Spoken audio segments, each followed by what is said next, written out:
Amici bellini, credo che il video sulle maglie away deve aspettare almeno un giorno, perché ci eravamo un attimo anticipati. Un'altra rilancio per Ndoye, ma visto che Ndoye ce lo stanno dando a Nottingham Forest, dobbiamo parlare delle alternative. Cominciamo!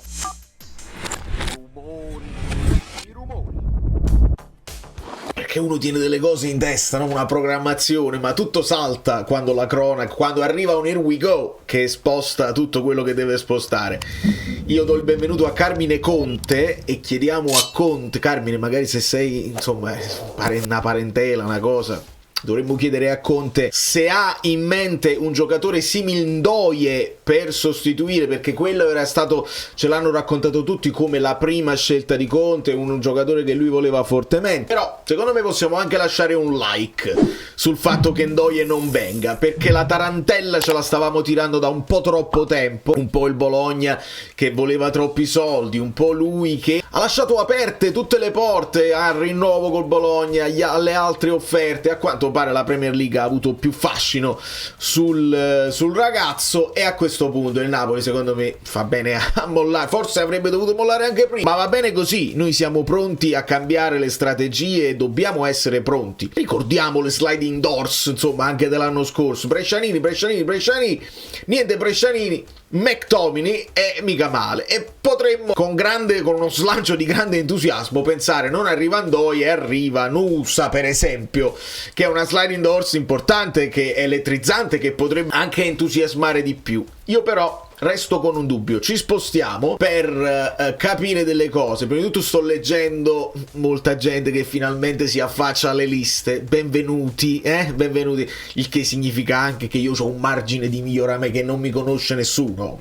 Tra i tifosi mi conoscono in pochi. Ci sono 86 milioni di tifosi del Napoli nel mondo, e prima o poi arriveranno con i vostri like a conoscere la mia fissazione sulle liste. E abbiamo aggiunto la nuova fissazione, cioè quella delle liste per la Champions, che hanno dei parametri anche diversi, e non basta che tu abbia gli under. Per esempio gli under nella Champions che finiscono in lista B non sono under 22, ma sono da considerare under 21, e li puoi tesserare, però devono aver avuto almeno 2 anni con te da contratto, da tesserato, o aver giocato almeno in primavera. Insomma, è un pochino più complicata la situazione della Champions, e insomma aggiorneremo e terremo tutti presenti. Ecco perché la questione Zanoli, la questione Vergara resta in piedi, perché a quanto pare lo stesso Janlu, se tu lo prendi e in Italia non ti occupa nessuno spazio, sicuramente te ne occuperebbe di spazio nella lista Champions, e a quel punto uno dei giocatori della lista dei 17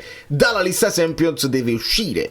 Quindi il Napoli deve fare questo tipo di ragionamento. Secondo me deve fare anche un ragionamento in futuro, nel senso che te lo prendi adesso, Janlu ti dà il problema adesso, però tra 2 anni non te lo dà più, e quindi te lo ritrovi. È un discorso che il Napoli deve fare, e che ci ricorda che il vivaio, la famosa cantera, la scugnizzeria non è una cosa semplicemente per atteggiarsi che uno ha i giocatori che sono usciti dal tuo vivaio, sono importanti per queste restrizioni UEFA. Quindi partiamo da questo discorso qua, e partiamo dal discorso che, come sempre, uno tra Mazzocchi o Raspadori, io lascio Raspadori qua nel vivaio Italia che resta, però probabilmente Mazzocchi è quello indiziato per liberare un posto che poi dovrà far spazio all'esterno sinistro.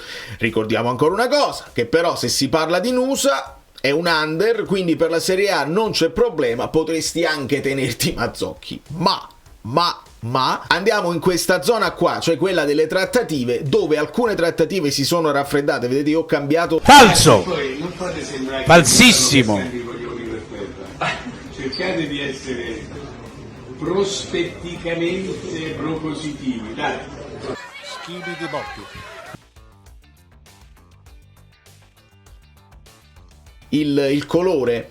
Ho lasciato in giallino le trattative che ancora sono in piedi, secondo me, e cioè Nusa, Janlu, Chiesa, che ritorna secondo me tra i nomi papabili dopo, perché come caratteristiche forse si avvicina di più a Ndoye rispetto a uno Sterling, che ancora non sappiamo se il Napoli ci pensa o meno, perché ce lo hanno offerto, non è che il Napoli è andato a cercarlo. Aggiungo 2 nomi che mi arrivano direttamente in privato dagli amici bellini, e io studio, guardo, non conosco tutti i giocatori, ma me li segnalate, io me li vado a guardare, li vado ad analizzare. Ben Seguiri dal Monaco, marocchino, quindi teniamo presente anche la Coppa d'Africa, e Minte, io non ho la bandierina del Gambia, però il Gambia, la Coppa d'Africa, il Gambia non si è qualificato. Quando pensiamo alla Coppa d'Africa dobbiamo pensare anche alle squadre qualificate alla Coppa d'Africa, ma questo è un altro paio di maniche. Il problema di Minte è che però lui gioca a destra mancino e quindi rientra nel discorso Kubo, nel discorso Zegrova, cioè di quei giocatori che sì, tecnicamente ti possono far comodo, ma che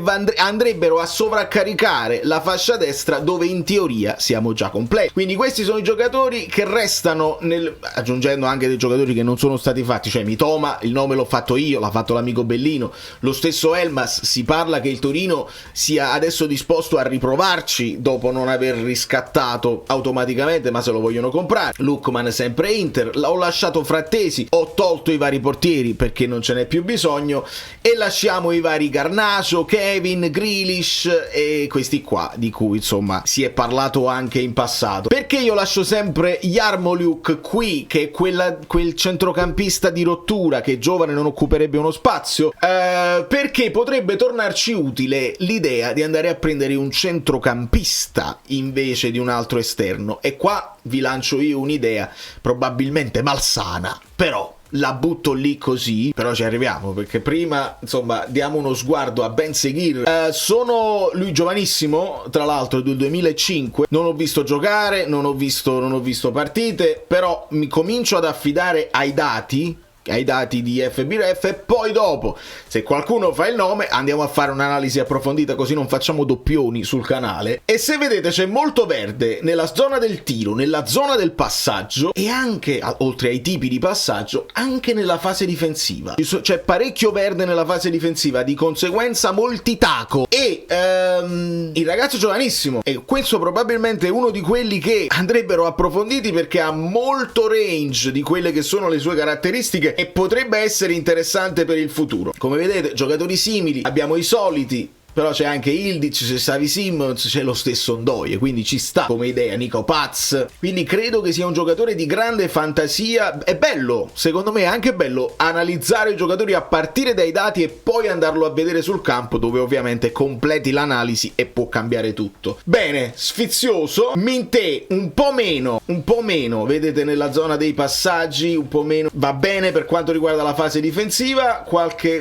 caratteristica inferiore, però ho controllato la sua hitmap e ha giocato a destra, quindi destra mancino, tendiamo a non considerarlo. L'idea malsana è questa qua. Se di qua abbiamo sulla sinistra Ben Seguiri, che vedete come hitmap ci siamo, esterno sinistro che si può anche accentrare, io ho messo questo qua che, se voi potete immaginare chi è il signor McTominay. Ora McTominay non è un esterno sinistro. Io parto dal presupposto che il Napoli, cercando Ndoye, aveva l'idea di fare la doppia coppia offensiva-difensiva Politano-Neres e Lang-Ndoye. È un'idea mia, non sono sicuro che sia così, però mi dà questa impressione, conoscendo Conte, conoscendo la ricerca dell'equilibrio e il fatto che magari tu vai a sovraccaricare una fascia per liberare, per isolarne un'altra, quindi fai un certo tipo di lavoro spesso asimmetrico. Benissimo, Scott McTominay ha dimostrato di essere un grande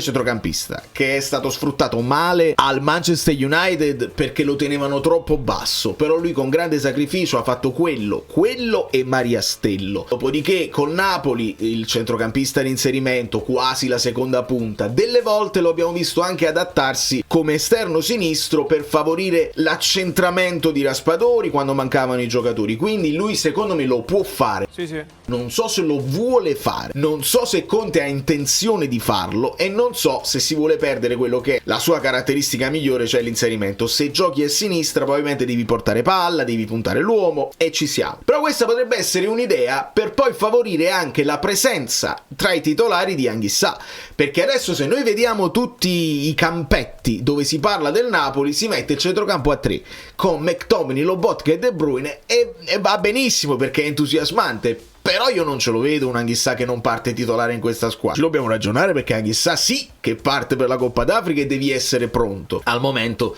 c'è un Gilmour che può prendere il suo posto adattato spostandosi a mezzala con caratteristiche completamente diverse. Quindi questa è un'idea mia malsana, no? Che non significa che devi partire titolare tra gli 11 titolari con McTominay. Ricordiamoci che c'è Lang, dobbiamo solo capire se Lang è pronto ad essere subito titolare come lo era Kvara, oppure se ha bisogno di un momento di adattamento anche tattico come ne ha avuto bisogno Neres. Vedete come tutto ha una sua logica. Io non parlo cerco di non parlare a bambera. E quindi se noi ci spostiamo sul campetto e vediamo quello che sono le coppie in un ipotetico 4-2-3-1 che poi può essere anche un 4-3-3, partiamo da un presupposto che la linea 4 a difesa non dovrebbe cambiare. Allora, non vedete a Contini, pensate a Milinkovic-Savic e poi scopriremo se sarà titolare o no. Il fantacalcio lo porta con la titolarità massima, con Meret leggermente dietro, lo scopriremo. Qua Mazzocchi Di Lorenzo, se non è Mazzocchi può essere Zanoli, o se il Napoli insiste con Guanlu lo scopriremo, perché pare che gli abbiano dato un numero importante, simbolico, e quindi forse il Siviglia ha deciso che non se ne priva. Vedremo. Marianucci, Rachmani, Beukema, buongiorno, molto infortunato, c'è Juan Jesus, insomma qua i 5 centrali, questi sono, è bene averne uno in più perché Marianucci è giovane, perché Juan Jesus ha la sua età e perché Buongiorno non dà grandi garanzie fisiche al momento, quindi bene Beukema. La coppia di terzini sinistri, e qua c'è un'altra possibilità che ci teniamo aperta: Lobotka Gilmour, Anghissà Asa Ocio, Raspadori De Bruyne sotto punta, McTominay Lang per ora, Lukaku Politano Neres. Al momento se si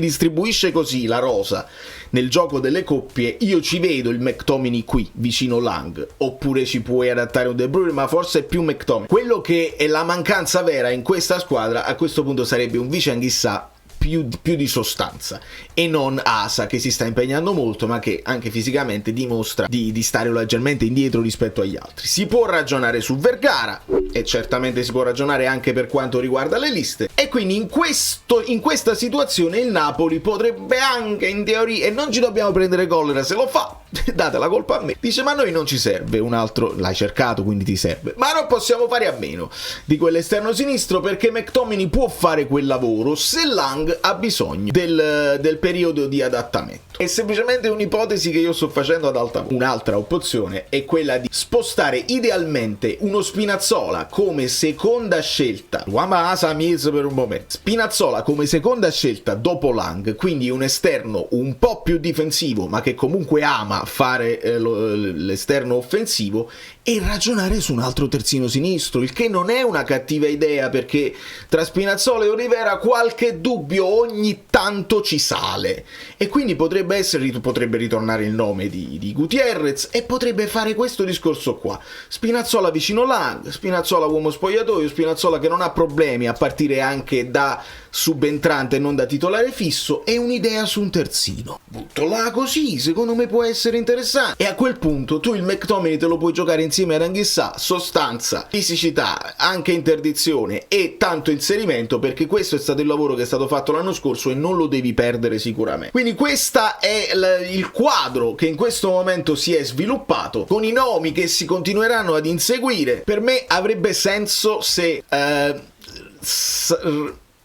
Napoli faccia un pensierino più concreto adesso su Chiesa, perché secondo me come operazione, il fatto che il gruppo italiano, il Napoli ci tiene ad avere un bel blocco di italiani, come caratteristiche anche di corsa e di sacrificio che Chiesa fa, io la ricordo una partita di grande affanno su Kvara, ma ce l'ha questa possibilità, resta semplicemente il dubbio fisico, però sarebbe un'offerta, un'operazione a sicuramente più basso costo. Non credo che possa avere ad oggi grandi richieste di ingaggio. Chiesa deve abbassare le sue perché deve ritornare a giocare con continuità, quindi la coppia Lang-Chiesa potrebbe essere veramente interessante. Non dobbiamo dimenticare che Lang, secondo me, una volta sgrezzato quello che è il suo sembra quasi che sai poco. Allora, il suo primo obiettivo, cioè quello di superare in dribbling tutti, secondo me ci toglieremo grandi soddisfazioni con Lang. Però insieme Lang e Neres non lo so, quindi se Politano lo consideriamo ancora titolare, sulla sinistra serve uno che ti dà grandi garanzie, ecco perché ce ne vogliono 2 sicuramente. Però teniamo aperta quella che è la possibilità di Nusa, che è peperino ma che un po' di fase difensiva la fa, e ricordiamoci che Conte non si perde d'animo se i primi obiettivi non diventano gli obiettivi finali e non arrivano, in qualche modo lui vede i giocatori e si riadatta. Può essere che il campetto ci farà vedere un altro tipo di 4-3, può essere che si inventa un'altra situazione a centrocampo, possiamo inventarci un 4-3-2-1 albero di Natale con altri movimenti così. Guardate che sta diventando, io mo mi sto cominciando a eccitare, perché con Ndoye era chiaro ed era evidente quello che poteva essere il piano gara. Adesso si aprono nuovi scenari e mi diverto di più, mi diverto anche di più perché poi c'è tempo, perché domani esce il listone, esce il listone del Fantacalcio, quindi ci sarà da studiare tutte le squadre e facciamo tutte le cose che dobbiamo. Da New York, Valerio Fluido è tutto. Din din! Cliccate sulla campanella se non siete iscritti, automaticamente vi iscrivete, lasciate i like finali e state sempre tuned perché non si può mai sapere nella vita.